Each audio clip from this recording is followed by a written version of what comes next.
Hi, Dyslexic Genius here.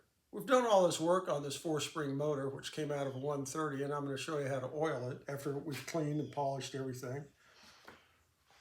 On the winding crank gear, you can use Hootie grease or a mixture of a little bit of green grease, graphite, and STP.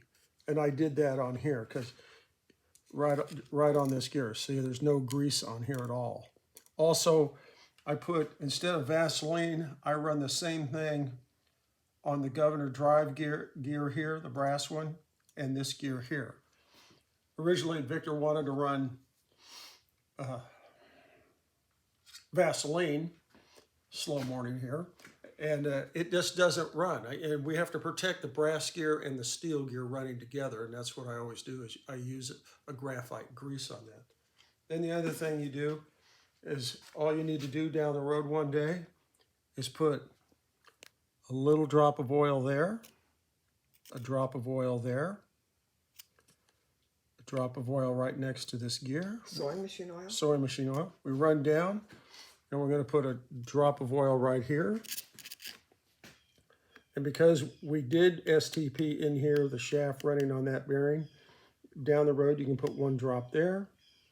And then we just keep running down there, drop of oil, and a drop of oil. Then you move to the governor, which is the thingy with the balls, and you're going to put a drop of oil on the bearing.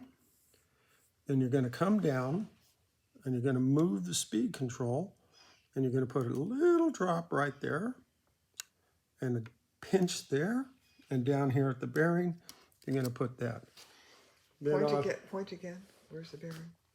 This is the bearing. The screw holds it in place, and we're going to put a little drop of oil there. Then if you fire it up and you see that the spindle shaft here isn't getting a lot of grease, then you can add a little bit of green grease while it's running. So you start them up, you dip your finger in it, and you just put it right about there, and you just let it run up.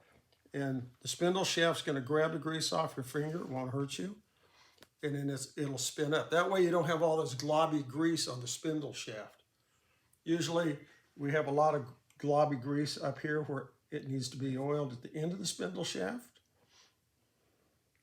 but you don't want that. And that's the last place you oil right here, is this casting at the bottom, because the motor will be upside down and you'll see that thing and give it a little drop of oil. And that's all there is to it. And these 4-spring motors, because you need to crank them all the way up every time. So to get them to run, you have 1, 2, 3, 4, there we go. Come on. It'll fire up. There we go. And that's all there is to it. Running like a top. But you always have to remember, we have 4 springs in this machine. So when you're going to play, you're going to have to go, oh God, I have to crank all 4 of these up. Yeah, you have to crank all 4 of those up. Because if you don't, and you've never cleaned the motor, and you have the old graphite and Vaseline stuff in there, it glues together the springs. This stuff just gets hard like concrete. So you always want to keep everything moving in the springs, because you'll wind it up and then we get a phone call. My phonograph makes a thump sound. Well, that's the old grease breaking off. So on all phonographs, crank it all the way up tight, or till the crank gets real heavy, and just let it run. And when you're done playing, just let it run down. And that's my tip for the day.